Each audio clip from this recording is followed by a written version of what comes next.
Sensor cleaning tutorial. You asked for it and I deliver. After our last video about how to change lenses without getting sensor dust onto your camera, you asked me for doing a sensor cleaning tutorial. My name is Wolf Amri, wolf.amri on Instagram, and I do what you say.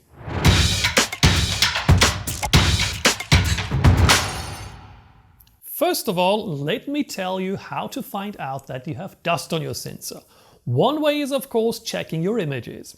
In this image you can easily see those ugly black stains. That was shot at f22, so a high f number. If you reduce the f number to f11, it gets less visible. And if you shoot wide open, it may not be visible at all, like here at f4. So if you're out and about and cleaning is no option, you can choose a low f number if that works for the kind of shooting you're doing. Another way is editing it out in software, which is pretty straightforward in uniform areas like the sky, but it can get tricky in other situations. So best is of course to not have dust on your sensor at all. How do you know if your issue is sensor dust and not dust on your lens? Let's do a test. I will sacrifice one of my last hairs, put it on the front of the lens and take a picture of a white piece of paper. Then I put it on the back of the lens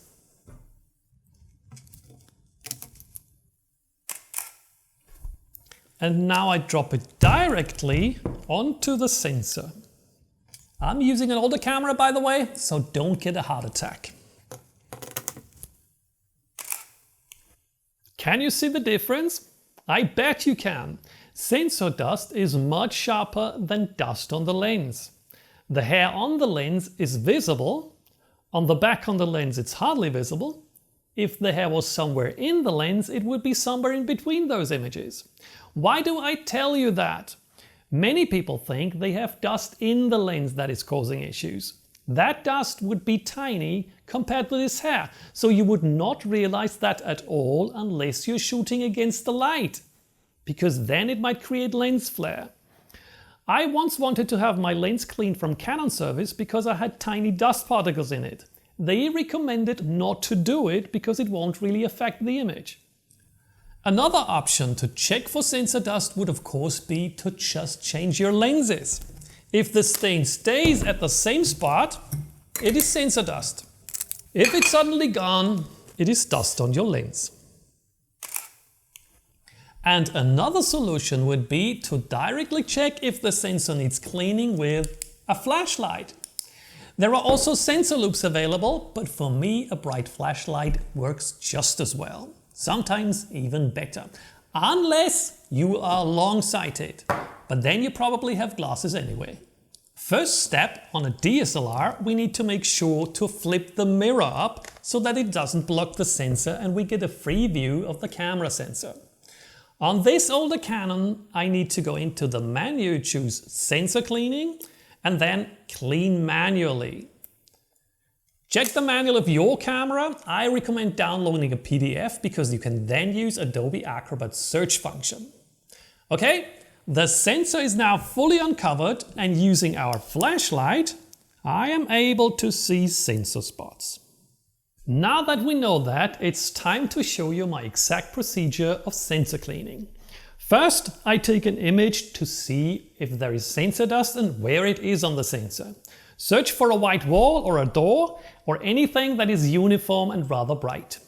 Then I take the camera, set it to the highest f number possible and a long shutter speed because I need the image to be rather bright.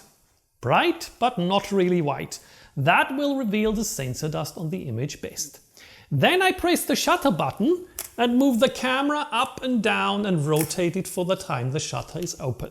Why do I do that? Because if there would be a stain on the wall and I would not move the camera, I may have difficulties distinguishing between the stain on the wall and the dirt on the sensor.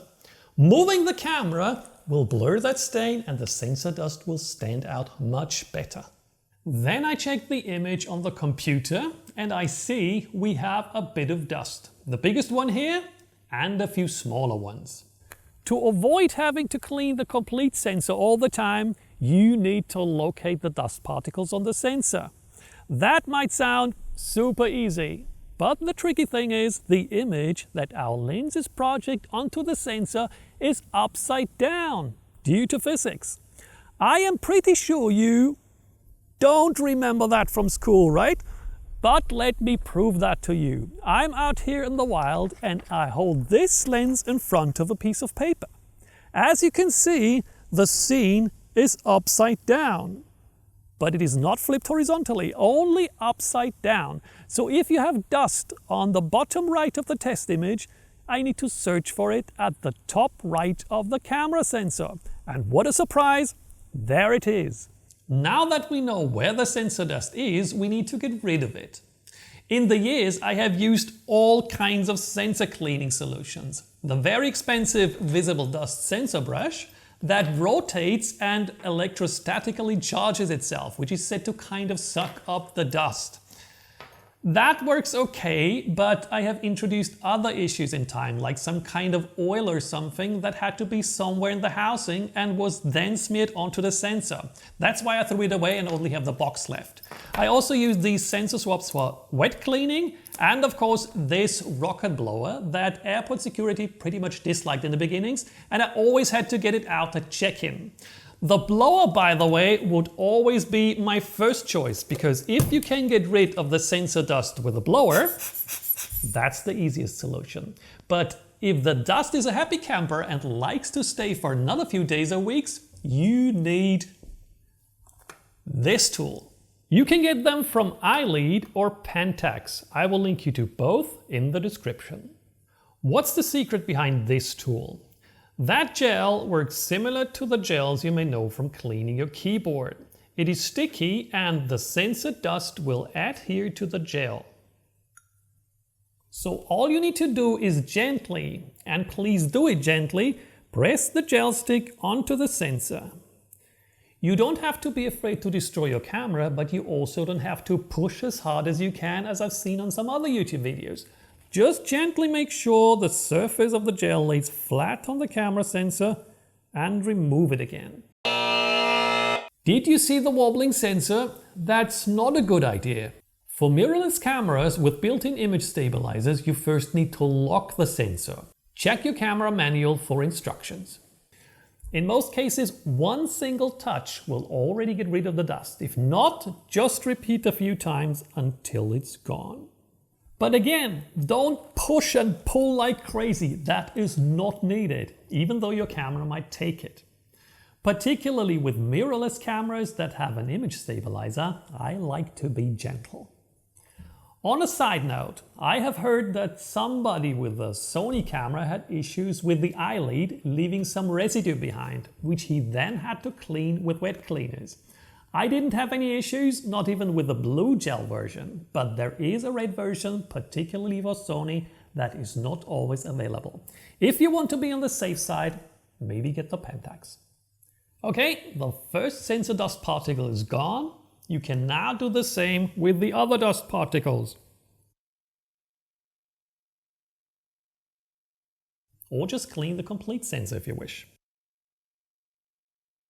Wait! He is nuts, you may say. He has to get rid of the dust particles on the gel first. Not really. I have cleaned 4 camera sensors without ever cleaning the surface of the gel stick. But talking about cleaning the gel, you might not have expected that, but this thing is reusable. All you need is one of these sticky papers that are even more sticky than the cleaning gel itself.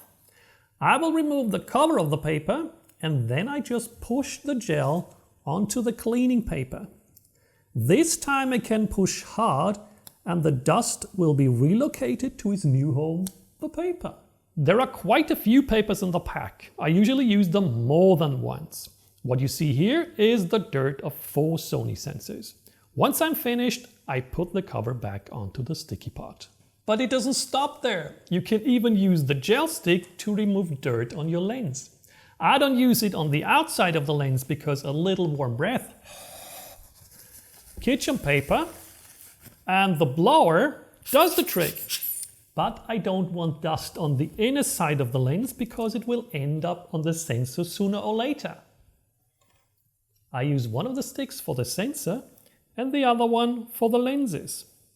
If you want to be on the safe side, that's what you can do too. And that's it. Don't forget to subscribe to help feed this little sensor dust creator. We both see you in the next video.